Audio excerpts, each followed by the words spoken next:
Projects include investments in home funds in projects sponsored by Cornerstone, Easter Seals, and Hawthorne Lake Senior Development. The rest of the public notice indicated that it's handicap accessible, and it was published and signed by County Executive on the 6th of February. Request a motion that hearing notice be put in the minutes. Moved by Mr. Clare, second by Mr. Walsh. All in favor signify by saying aye. Aye. Contrary. Motion is carried. Statement of our purpose and public hearing Yeah, basically that's what I just read. That's exactly right. So we do have some representatives from the agencies involved and from the public, so we would look for a motion to open the public hearing. Moved by motion by Ms. White, second by Mayor Clare. All in favor? We'll take a roll call on this, Ron. Walsh? Yes. Brooks? Yes. Clare? Yes. White? Yes. Vanderheiden? Yes. Walsh? Yes. Okay, we are in public hearing, so we want to hear from the Any participants. comments from the public? We could, representatives from... The public is the Easter Seals and others, so. Right. So- Debbie, you want to make an address to anybody? Sure, I'd love the opportunity to do Go ahead, that. step forward. Take your name and address for the record, so. Deborah Kagati, 1220 Dover Court, Shorewood. We had an unusual situation. And you're with Easter. I'm with Easter Seals, yeah. We had an unusual situation when we received a call from a family in Lockport. The elderly mother, who was widowed, was living in the family homestead with two daughters with developmental disabilities. She had decided that it was their value to maintain their loved ones at home as long as they could care for them. She had a cerebral hemorrhage and was not able to return to her home. And so Easter Seals received a call about emergency placements. So we made emergency accommodations for one of the sisters, and then the second sister went to live with a family member. Meanwhile, the family approached us and suggested that they would like to donate their family homestead to Easter Seals, which is on Archer Avenue. And with that we would agree to care for both of the women, one of whom is a senior citizen already herself, for as long as they were able to reside in their family home. And so we've had a number of hurdles to surpass. Easter Seals has never received a gift like this from a family, and it was just very heartwarming, and I kept thinking, well, what is going to be the barriers to being able to do this? And we worked initially with some folks at the City of Lockport around the access that we need to public sewer and water to this particular site. They were in an extension project at that time right near the property, which was a coincidence. And so then we took a look at, well, what do we need to do? This is a 1950s home. It's a very nice piece of property. It is a ranch.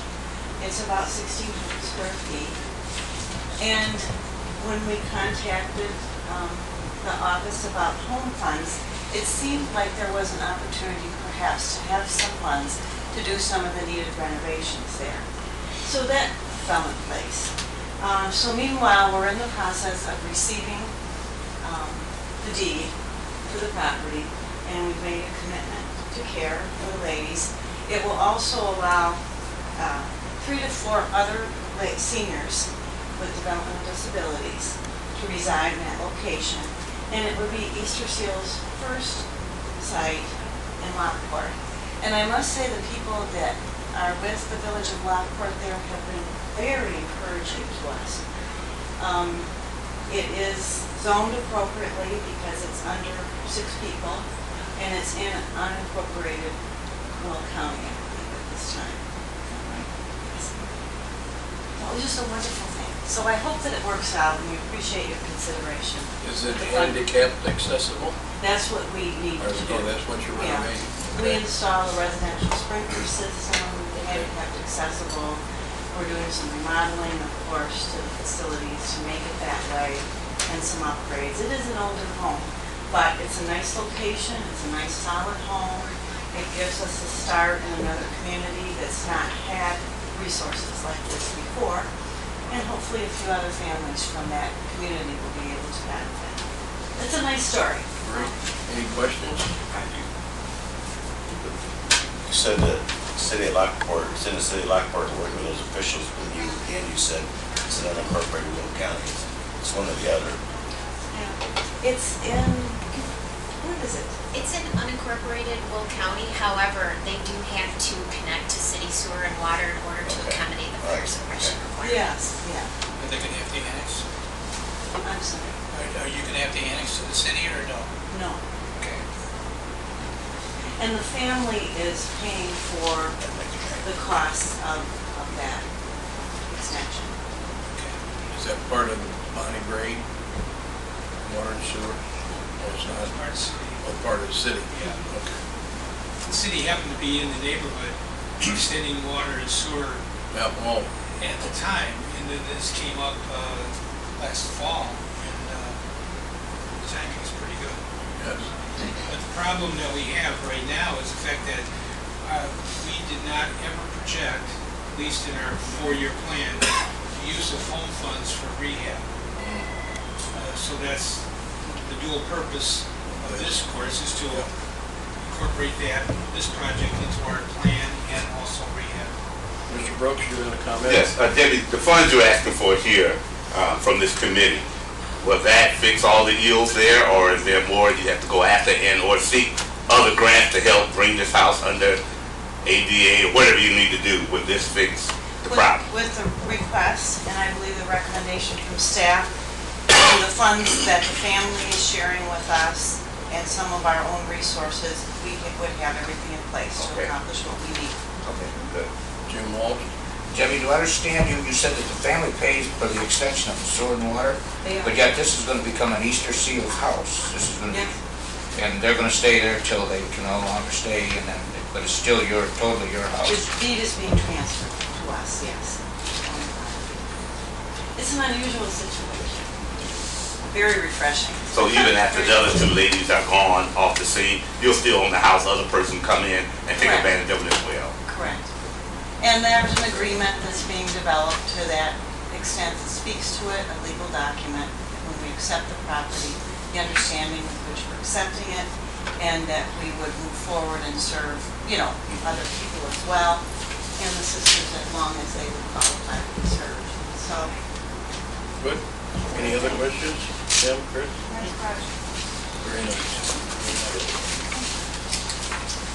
We've had a request for extending money to the Easter seal, the existing house that we have investment in, but we found out at the last minute that we can't do that. So we're going to scratch that from the agenda. And Richard Street one?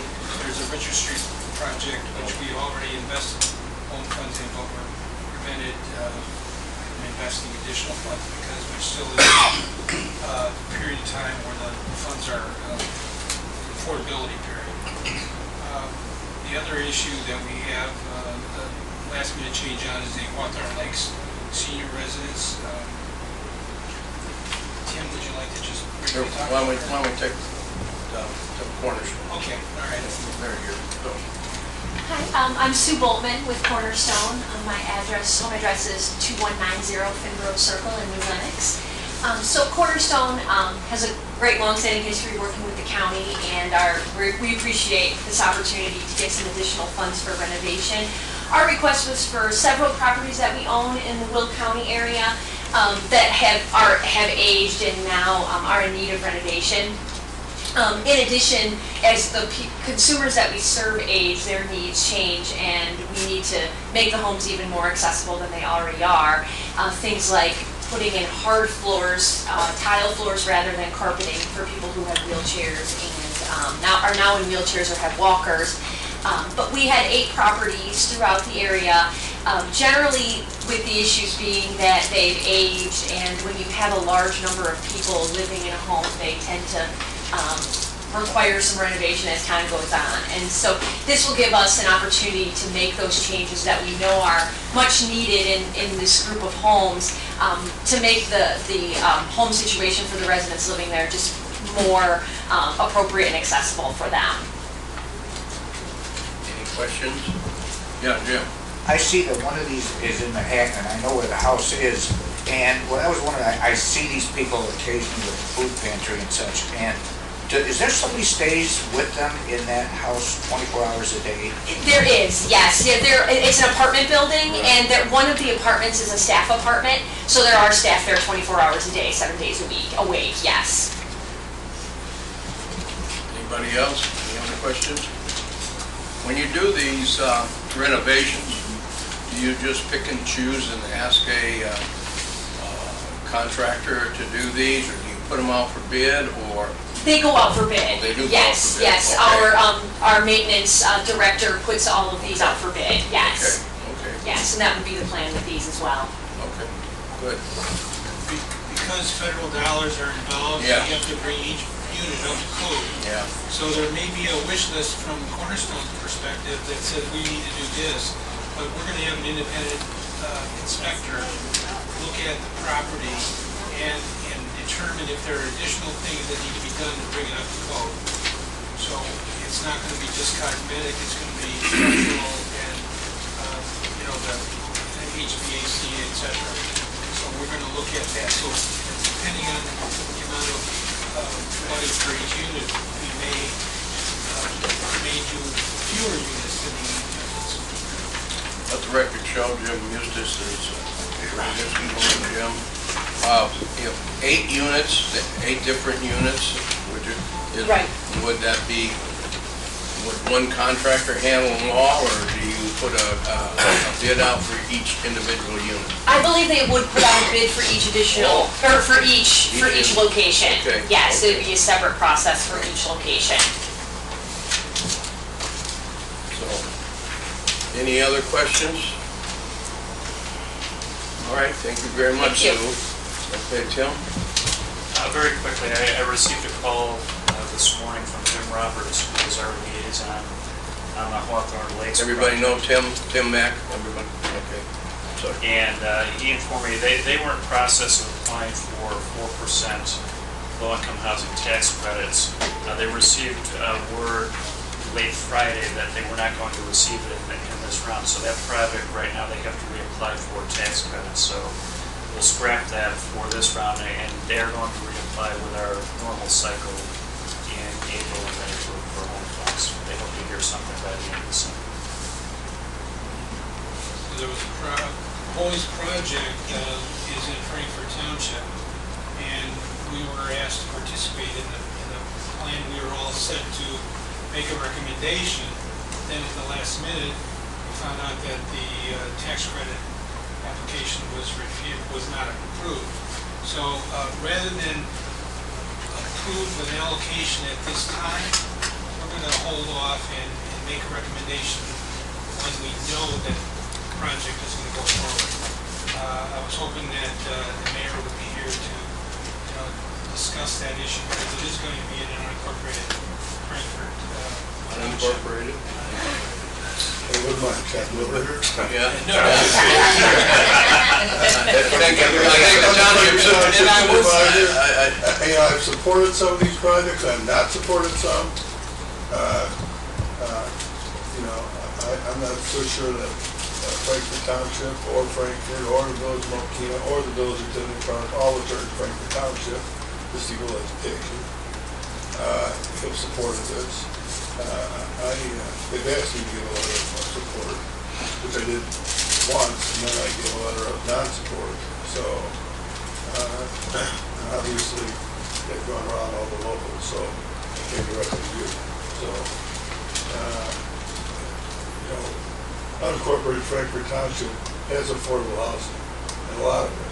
And this, once again, is just going to concentrate additional housing, affordable housing in the same area. And I might also add, it competes with Frankfort Township's senior housing program. So, Excuse me, Jim. it doesn't have a lot of support. Mayor Holland is in attendance. Thank you, Mayor. Thanks. You got here right Going at on the right about time. subsidized housing for I'm sure you can go on about it. I don't want to take somebody's chair here. And I'm saying that I'm not supportive. I want to talk to the mayor. I am not supportive of this. We have, in the areas they're looking at, we have affordable city housing. So, You're not supportive of this proposal, Jim? no, Okay. so I said, well, Jim Paul? That was my question. Did you have a letter on this particular, right here, of is this objection? one on Pine Hill and, Yes. yes. I supported it many years ago. And that's when the township was going to partner with them to do this. So at least there would be some local control. And it was going to go into the Frankfort Township program where we could have some, I don't want to to say restrictions, there are no restrictions, but we were going to fold it into the Franklin Township program, which would work off our residence list and our list of seniors, which amounted at that time to about 120 were on a waiting list. In the interim, thanks to the Village of Frankfurt, we were able to purchase a foreclosed on condo development in the Village of Frankfurt, which we intend on in the township, along with our local partners, in developing that for affordable senior housing that then is controlled by Frankfurt Township and its surrounding communities. So when they came back to me, I specifically told them I would not support their development. And they have not been approved. So I don't know why you and have ever even gotten ahead of this. You know, they've applied a number of conditions. And here again, there's plenty of senior housing in that area, and there's plenty of affordable housing in there. That's my story, Jeff. I don't know about you. Good job. Good job. And by the way, we don't like these railroads either. You did a good job on TV, that's what I'm saying. So anyway, You have a comment, Jim? Mayor? The Village of Frankfurt hasn't supported this project. As a committee member, though, on this board, it is part of what this group does. Looks at lower income housing and where should it be and such. And so I have two hats on this issue, and it's an interesting one for me indeed. But when Mr. Moose has said that at one time they had supported it and they were going to be directly involved with this project, and then it changed, and because of that change, it seems like it's not appropriate.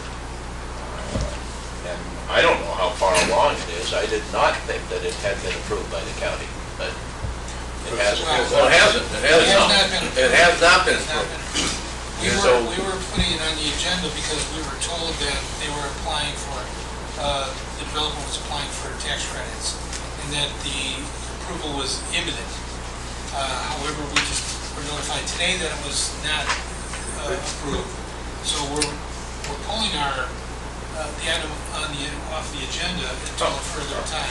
Ron, they've said that in the past too. I understand. You know, if they couldn't get approval with the township as their partner, I don't know how they're going to do it now. And I might also add that Frankfurt Township senior housing development, which is affordable housing, it's not low-income housing, but it's affordable housing. I understand there's a difference. You know, I think that our housing is more dispersed throughout the community.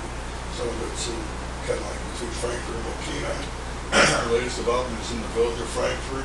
We're right next to the unincorporated area. I think we're positioned very well. We can add up to 100 units on that development we purchased, which I think will be about a 60-year build house. But nevertheless, we have the ability to do that. And I think as our program goes on, we might even be able to do some stuff that might be a little bit more affordable for some folks. Jim Walsh, question? If neither the township nor the village bring this to this board, who brings this to the board? Well, the developer brings it to the Oh, advisory. so this actually came through the developer? That's correct. Yeah, so what they do, Jim, is they hire firms that this is all they do. Look for grants or look for... Well, no, they specifically do low-income housing and tax credits. So they hire another firm to do this. And what this firm does then is goes out and tries to match as much money, or tries to get as much government money in this as possible, so the developer doesn't have to come up with it. Tax credits for banks are extremely profitable, extremely profitable. It's probably one of the things that give them the biggest return on any investment they have. So the bank credits are there, but the state of Illinois has to approve it, and they actually allot those bank credits. And quite frankly, I think the state of Illinois can probably better utilize, and I think they recognize that, better utilize those limited tax credit dollars in those places. especially when we're providing affordable housing in Frankfurt Township. This isn't nothing unusual. I mean, this is the You mean for ordinary them to bring procedure. that? Yeah, Yeah. procedure. I mean, they come to, and see, try and put the package together. It doesn't have to be a government unit that No, brings this. no, we've got a lot of that are not We government. encourage the developers who interface with us to get all the local support in the zoning ironed out ahead of time. I don't usually bring anything to the board, the advisory board, that doesn't have the zoning approved. And the support, sometimes these developers who bring this stuff to us are hedging their bet a little bit. Yep. If I could point one other thing out, the county zoned this property many years ago. And this property was part of a larger development that was basically condo development that was age restricted, 55 and older. And now that they can't, the economy dips a little bit, or they have a more difficult time selling age-restricted homes. Now they want to take what we approved as a county and basically change what we approved by bringing in the buildings haven't changed, density hasn't changed, but what has changed is what the development was intended to serve, which was single-family, or rather, seniors 55 and older development. Now, I've told the developer, if you wanted to come back and maybe take the age restriction off, the remainder of that development, maybe I could be supportive of that. But I do want to point out, when the county approved it, it was not for low-income housing, it was for a senior development. And it has a lot of density, which the village of Frankfurt objected to originally. And I think the only reason it went through was because of the age restriction of 55 and older, which really, from population density, usually puts one or two residents in each unit. But, so I want to point that out too. So. Well, the issue, Mayor Collins' comment, if it doesn't have local support, then it's very unlikely that I think this board would be approving anything that would be against the communities that they want to go into. So, this was they were not approved. They have never been approved. So they were just like they were hedging their bet on trying to get in early. So. Good call. Any other, you just found out Friday though, right? No, this morning. Just this morning? Oh, so, okay. Other comments? So the motion that I would request is a motion to approve the Cornerstone request and the Easter Seal request. And the overall motion of allowing us to use home funds for rental and owner-occupied rehab, which is going to trigger a substantial amendment. And that resolution would be placed before the county board in March. So that would be a motion to recommend that action take place by this board. Ron, could I? Yes. Now, do you want to take them both together, or do they have to be separate? All in one resolution. And my second question is, as far as what we've heard from the township and the village of Frankfurt, do we have to take any action on that? Or just leave it on? That is being removed from the agenda, so Okay. that will not be part of the resolution. Okay. Just remove? Yes. Okay. Well, two items. Right. The Hawthorne Lakes residents and the Easter Seals group home on Richard Street. Those two items have been removed from the agenda. So you heard Mr. Pullman's motion, and everybody understand the motion? Asking for a motion, I can't. Asking for a motion. Is it 50 or 100,000? I don't know on that. Lockport is 120,000. You have an old agenda. I have an old one. Oh, That's what happened. That's what happened. Delay. I'm sorry. Perfect, not a Sorry, problem. Jim. Not a problem. There's a better number here.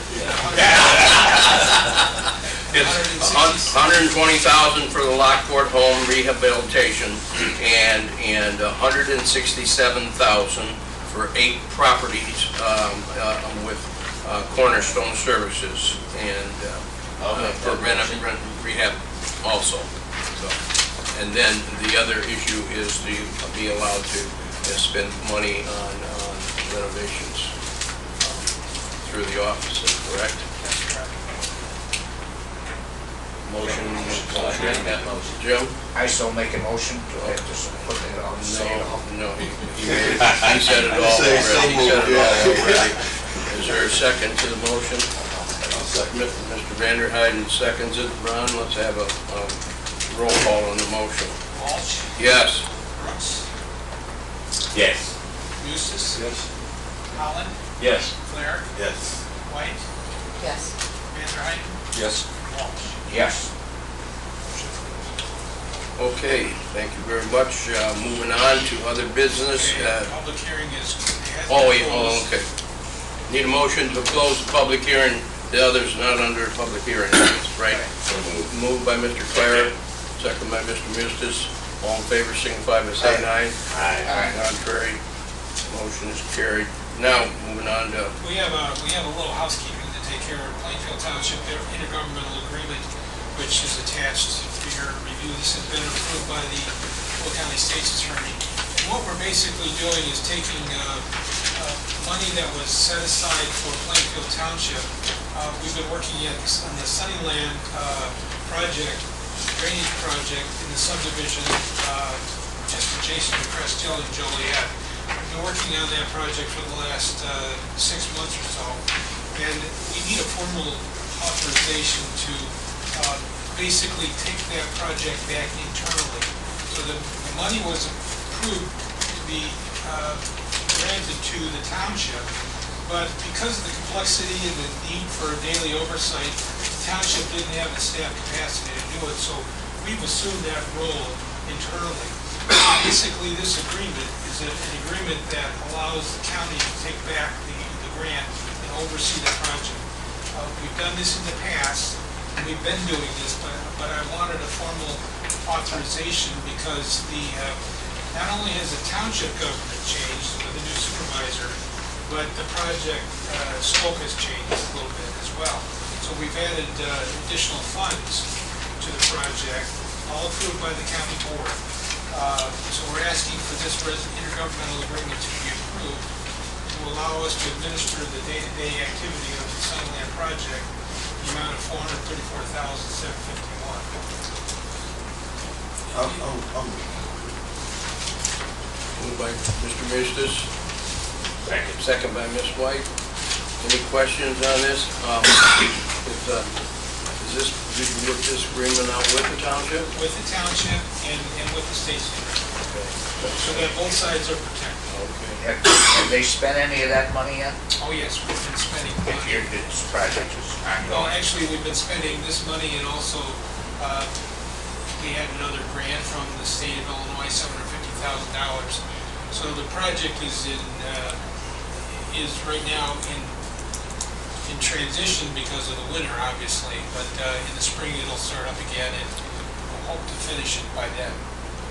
So the township has been to the county basically 3 times looking for funds to complete this project. And this agreement kind of wraps everything together. Did the township put any money into this project? Yes, they put money into the engineering The portion. engineering portion? And we're going to be working with the highway commissioner in our October Yeah. meeting. We discussed the public for that as well. Okay, we have a motion and a second on the floor. Maybe call roll. Okay, Walsh, Yes. Brooks, Yes. Eustace, Yes. Holland, Yes. Claire, Yes. White, Yes. Vanderheiden, Yes. Walsh. Yes. Okay, motion is carried. Okay, moving on to. Now we have a piece of business that staff is looking for direction from this board on how to proceed. I'm very pleased that the mayor is here today to participate in this discussion. And I would like to just give an overview of what the problem is. The county was asked a couple years ago by HUD if they would be interested in taking over Bolingbrook's grant program. And in taking over that program, there was two phases to it. The first phase was to administer an existing program and oversee that program. And the second element was eventually, and more specifically, where Bolingbrook would merge back into the county's program. That has been accomplished through an intergovernmental agreement. The county board has approved it, and we are in the process of fulfilling that agreement. Now, there's basically two programs that we're dealing with here. There's Bolingbrook's program as it was for the last 10 years, and then there's the county's program, which is different. And the reason why it's different is because Bolingbrook, in their dealings with HUD, was allowed to perform to expend their money on what HUD calls exception criteria. Exception criteria allows the village to go into an area and use federal CDBG dollars in that area where the census tract is not 51% low mod. They petitioned to HUD and asked for an exception to be made so that they could work in areas, in census tracts, that were 35% low mod.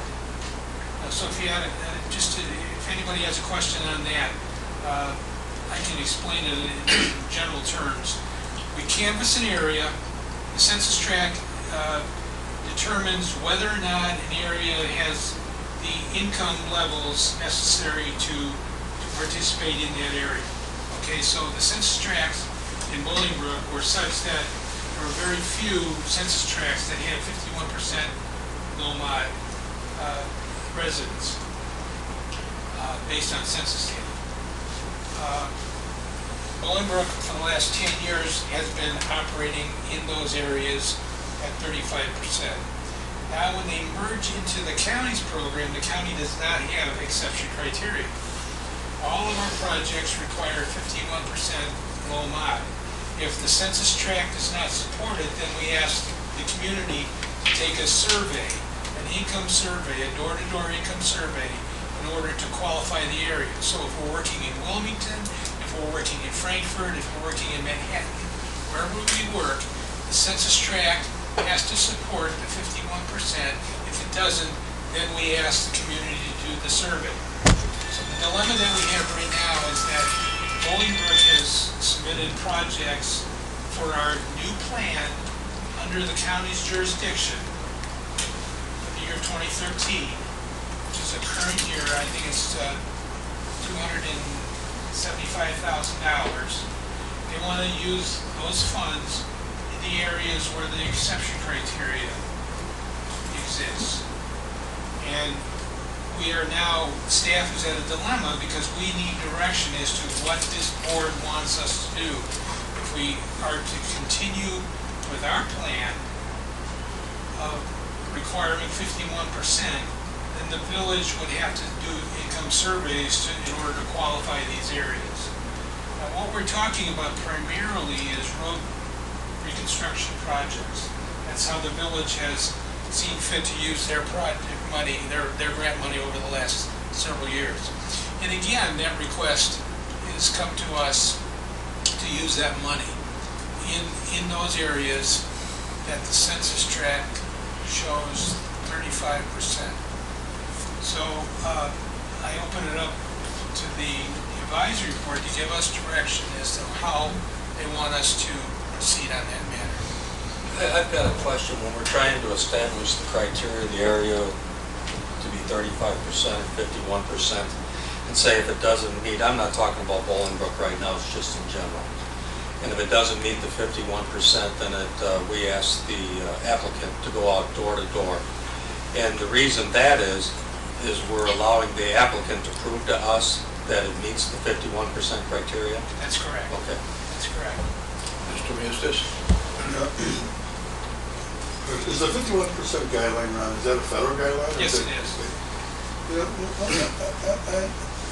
having dealt with census data and census tracts in Will County, quite frankly, it's extremely difficult in Will County to get any census tracts to be 51%. You're right.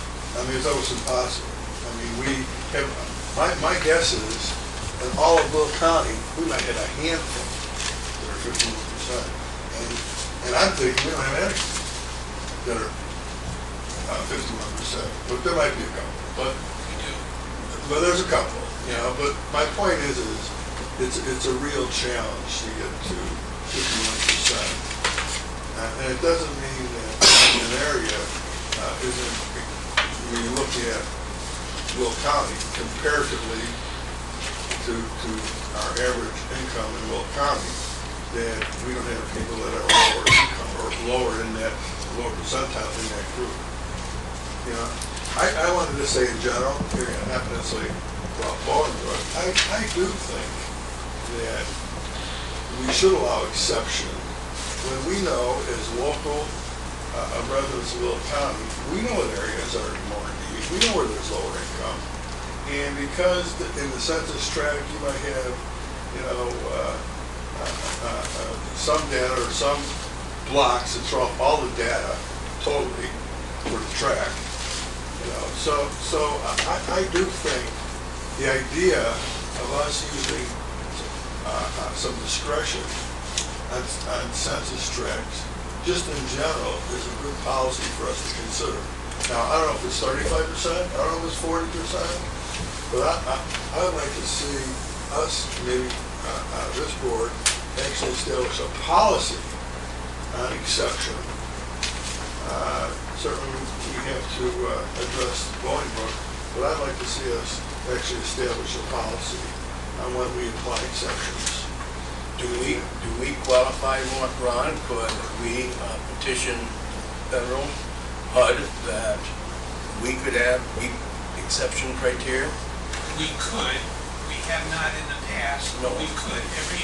Every But I think grantee. Mr. Mistis brings up a good point, and I strongly agree with him, and I strongly agree that what Bolingbrook is wanting to do is, you know, there's a need there, then that's where the money should be going. And so, as Jim says, as this county gets more and more diverse, that issue of trying to find 51 is going to be a tough issue. Let me just so you understand how exception criteria are established in simpler terms. If the area is a municipality, whatever, is divided into 4 tracts, 41, 32, 27, and 18. 41 is the highest of those 4 tracts. 41 would become the exception criteria. Okay, so there is some mechanics to establishing criteria.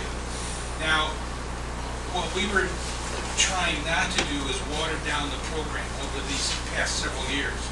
We did not want to deviate from the 51% requirement of the program, as Jim said. That is a federal mandate. And we felt and we saw that a lot of communities would come in with 27% and 32%, and we just made a policy. It was an informal policy, but we stuck to the 51%. And what the out for the community would be to do the survey. That's right. Do the income survey. And that has proven to be very, very acceptable to HUD and to us. Well, Wilmington got involved in that just a year Wilmington ago. got into the chopping block last year because they messed up. But that's neither here nor there. That's another story. So what we will do then is to look at some of our options in developing exception criteria, but maybe it won't be across the board. It'll be on case-by-case basis.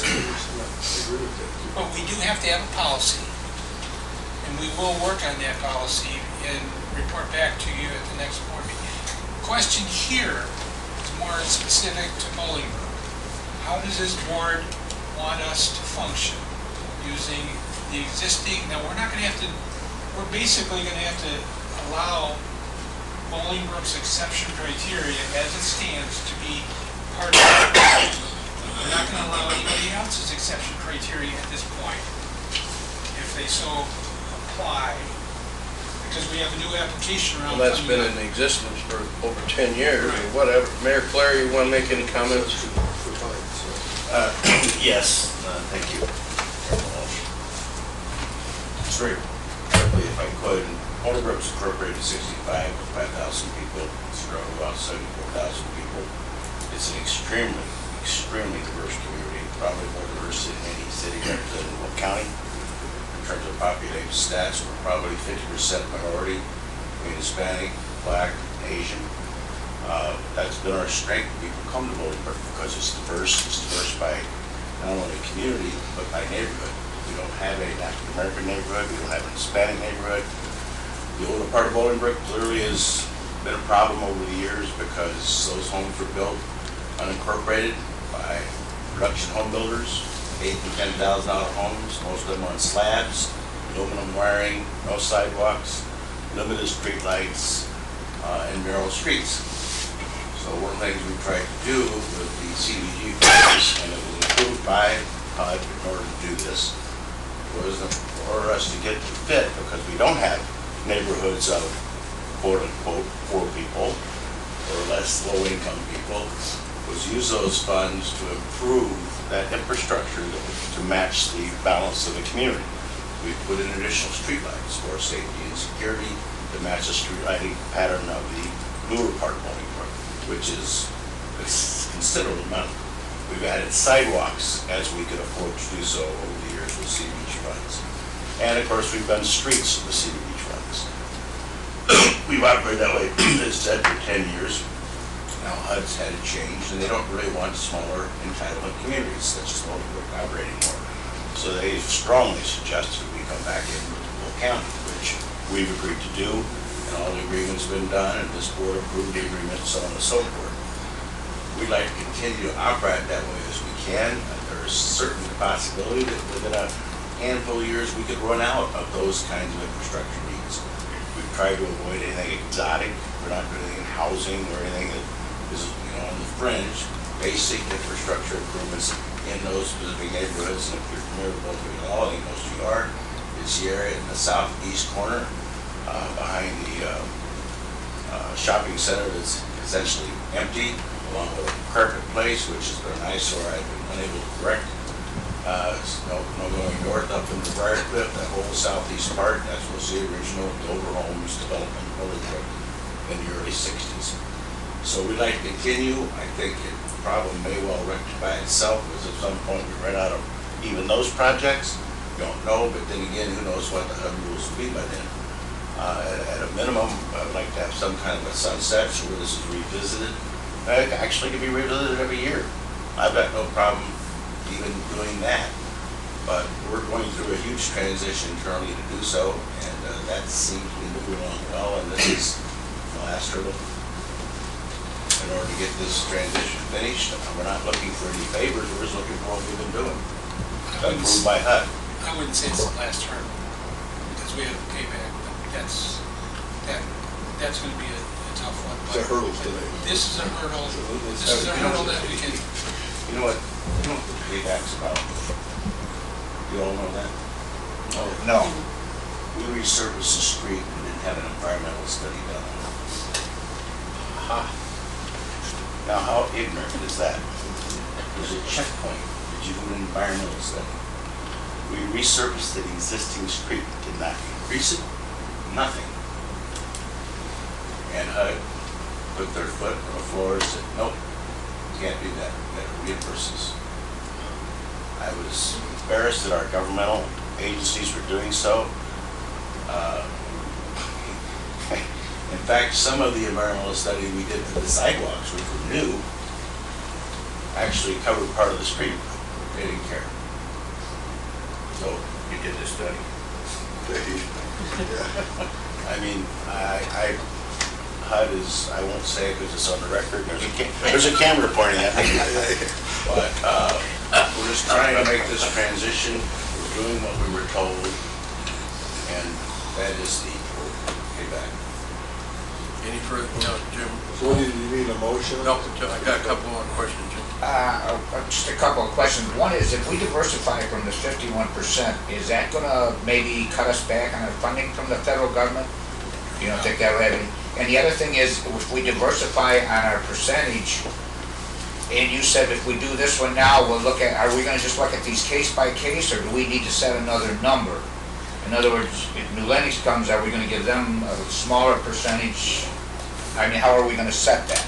Well, I think, first of all, we're in the middle of starting our new program year, so I think what we're gonna do is allow Bolingbrook to work the 2013 program under exception criteria. That's what the purpose is today. And I would accept a motion for that, so that we have the direction. I'll make that motion. Okay. I've got a couple of comments, Joe. I'll give the motion second. Go ahead. I guess what you're trying to do is get input from us. Does the county qualify for the 35% criteria? No. Okay. You know, and we've always been project specific when we assigned HUD money to any project, whether it was the Ridgewood project or anything in Fairmont. And at Wilmington or any other one that you'd want to use, I think it's important that the community go out and do the work and knock on the doors and to establish it, and not just blanket an entire area. I'd like them to be specific in the blocks that meet the criteria. That's what I'd like to do. What Jim Newsom was saying is that he would like us to adopt a policy to allow exception criteria should it be requested or should it be needed. So we have to establish the policy and how we're going to do it. And I suspect that would be on a case-by-case basis. So if Rockdale comes in, Rockdale happens to be one of the few communities that has census data to support 51%. But let's say Bloomington comes back in next year, and if they are made aware of the fact that we allow exception criteria, then we lose our power over them or our leverage over them to do the income surveys. And they would, but this board could make a decision saying that we will or we will not allow exception criteria in your community. So it's going to be a transition for a while. But Ron, even the exception criteria doesn't mean you would not say under the exception we still want you to do the survey. Well, you could. I mean, you know, the whole idea is to try to make it a little bit easier. Under the exception criteria, if we're saying, well, we're going to allow exception criteria at 45%, but you still have to go out and do the survey to show us you had 45%. That would be I mean, so I think it just gives more flexibility under the program to allow more communities to participate in these funds. Right now, if you wanted to go strictly by the federal guideline, well, let's give Rockdale all the money, because that's where the only place it would qualify. The point is to try to put these funds in throughout Will County communities that may qualify under some other exception. So I think what it does is it just allows us then to say, well, we're going to, we think that if you can make 45%, we can, we can go forward. So that's, so there's a lot of work to be done on what actually policy would be. Right.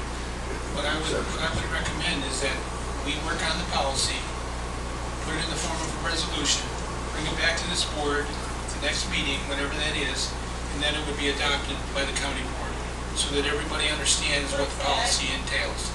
Because it is new ground for us. We haven't really seen how other communities do it, but what's forcing us to make this decision now, of course, is Bolingbrook. And that's good.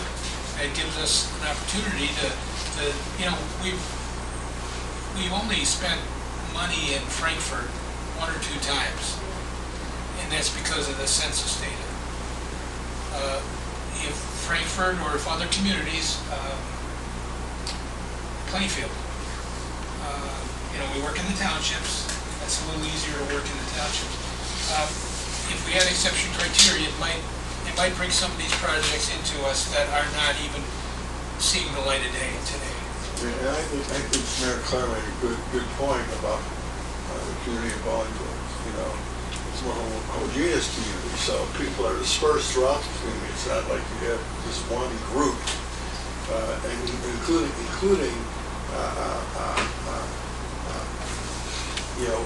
lower or more affordable housing. It's in the same communities that Roger was in, for example. I'm just saying